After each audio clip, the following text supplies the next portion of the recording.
Okay, today's topic is going to be important for you as a self reflection, but also good for you as a leader. It's signs of lack of accountability. Now, first and foremost, whenever you're going to look at the type of thing that I'm talking about, you want to ask yourself, where am I maybe missing this? Because if you don't look at that, it's going to be a lot more difficult for you to see it in others. And if your job is a leader, then you need to see if there's a lack of accountability in other people. It's not that you walk around looking to see, where's all the lack of accountability, but it's going to be there. If you're a person that leads any organization of size whatsoever, there are going to be people who hide from accountability. It's just kind of a known principle in leadership, and it's naive to believe that it doesn't exist. Even with top lead executives, I've had people in my companies who were people with levels of VP who would hide from responsibilities because it's the easier path, and that is, just human nature. But what is the worst thing is that if you yourself are not accountable, you hide from accountability. And because you hide from accountability, you have pride. The reason I know that is because pride is the thing that gets you to hide from the accountability, is to say, of course I'm doing everything right. Of course I'm working as hard as I can.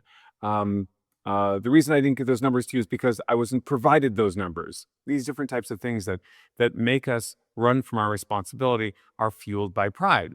Well, if we blind ourselves to their own pride, we're going to have a difficult time recognizing it in others. And there's a little bit of a two edged sword and double edged truth to that. The reality is, when we have pride or we have a sin or we have something bad in our life, we recognize it quite readily in others. The reason for it is because we kind of unconsciously don't like it about ourselves. In order to protect ourselves from our own flaws, we attack the flaws of other people, and we put ourselves above that. It's like Judas when he was, saying, "Oh, you're wasting all this money anointing Jesus with this perfume. We could have, given that to the poor and provided for much of their needs." And he said that only because he was stealing from the money purse himself, because he was the treasurer. So this is the type of thing that we know about ourselves, we know about others. But at the same time, um, when we have these particular flaws, when we have pride, it comes with a certain blindness. So even though that blindness can blind us to our own actions and make us see vividly other people's actions, it can also get us to not see the actions of others as a means of self-justification. In other words, we see people do this when somebody, there's this great thing where this comedian, what was his name? Bob Newhart, who always played a psychiatrist, brings somebody into his office, and he asks what's wrong with her, and she says that she's afraid that she's going to be buried in a box alive. And he goes on to just decimate her and say, "Stop it! Don't worry about this. This is ridiculous. Why would you want to do that?" And she goes on then to say, and I'm cutting this short. Unfortunately, it's such a good. You should watch the whole scene. It's hilarious. But she goes on to then say that she has many other problems, and he wants to help her with these problems.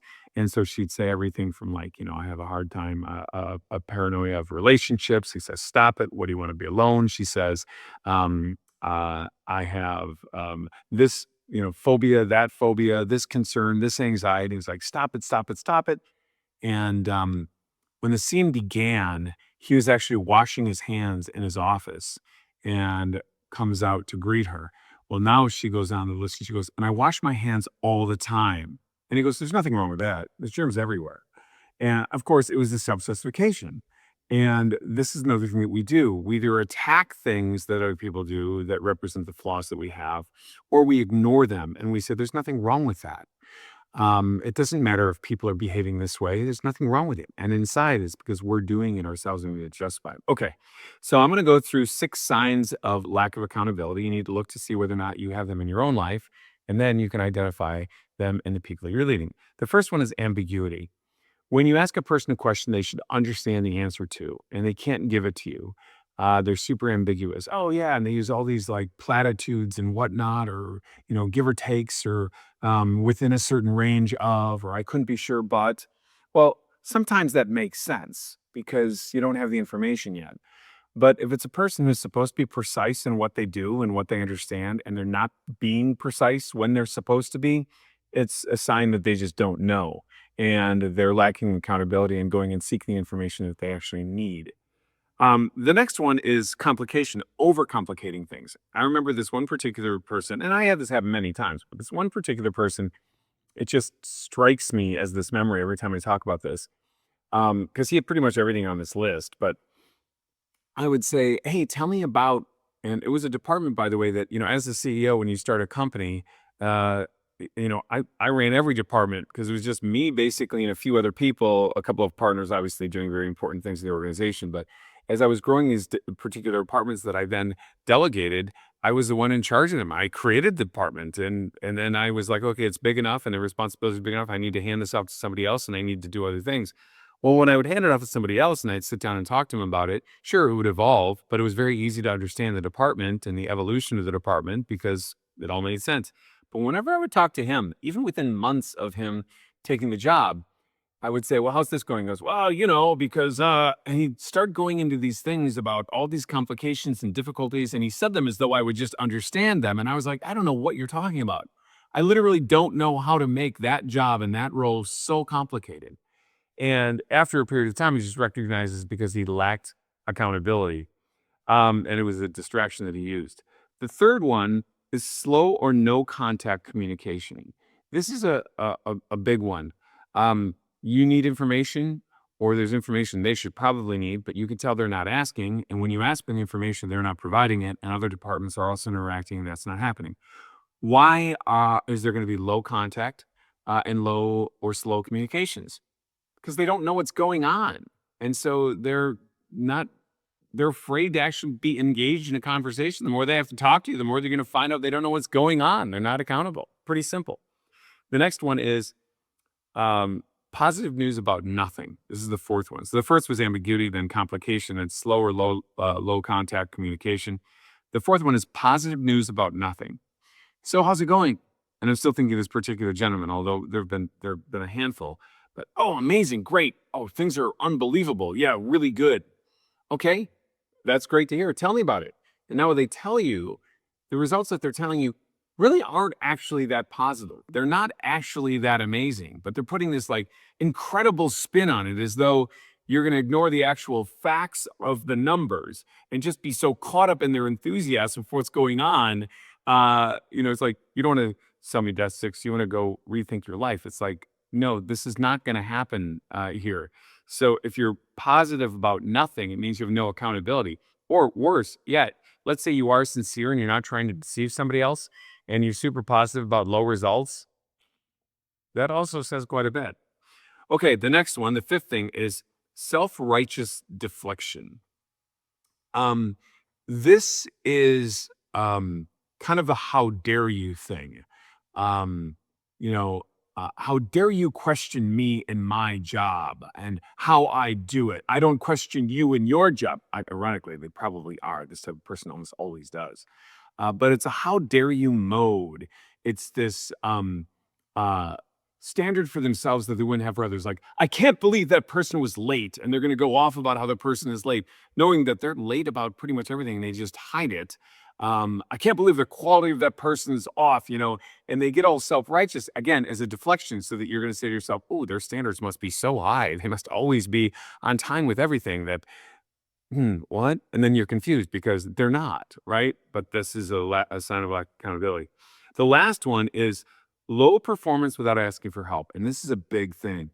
When a person has low performance, they either need to dive in themselves and correct that performance, or they need to come to somebody else and say, I need help. The performance is off and I don't know what to do. I've been trying to do this. I've been looking into answers myself. I can't figure this out. So I need you to assist me. Will you please help? Okay, well, I want to ask you first and foremost, are you doing any of this? Are you ambiguous, but you don't really know? See, this is one of the reasons it's so good. Like I love integrating the faith into the workplace because this is like an examination of conscience. What motivates you to say what it is that you're saying? Your pride is probably the number one motivator. And if you really stop and you pause and you think about why you're saying what it is you're saying, it's almost always to defend your honor or to take glory or for the respect of others. From the simplest little things like, oh, I like your jacket, and you're like, oh, I was gonna wear a different jacket. I thought, well, this one is okay, but But why? Why don't you say thank you? Why are you thinking about that jacket that way? Like, they already complimented it, but do you somehow need more respect or a different standard, or what is that? We do this with very little things. They're very, very subtle. So if somebody asks you something and you don't know the answer, instead of saying, you know what, I don't know, or I think it's between this and this, but I need to find that for you. That's an important question. I'll get to that right away. I'll let you know by 10 o'clock, right?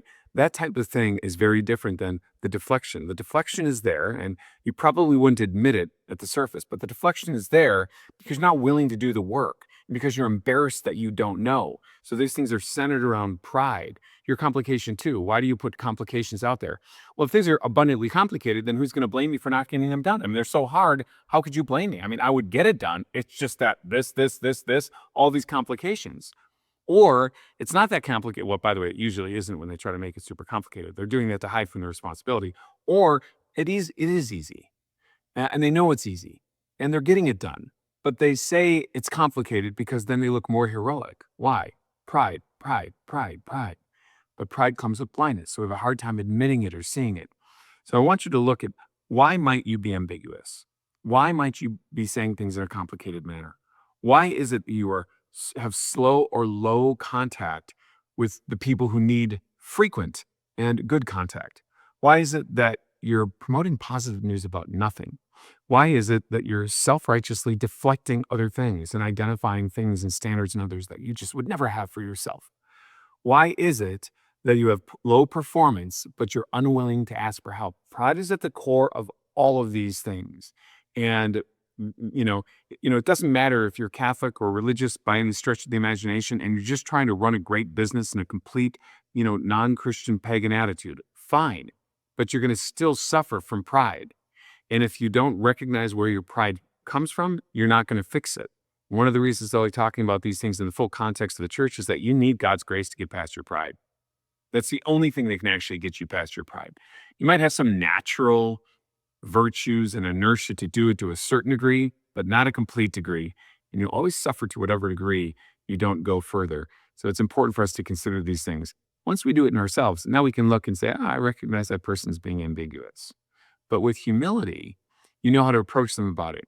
You know how to not make a judgment for the sake of judgment to make yourself feel better and they'll feel small, but for you to help them through their ambiguity, to help them through their unnecessary complication, to help them through their slow, low contact things, to encourage them to right behaviors.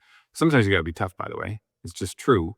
You got to come down and make a certain judgment, but you're doing it though from a perspective of humility because you recognize that you can do it yourself too. And that makes you much more empathetic with the people that you lead. So if you do these things, life is going to be better.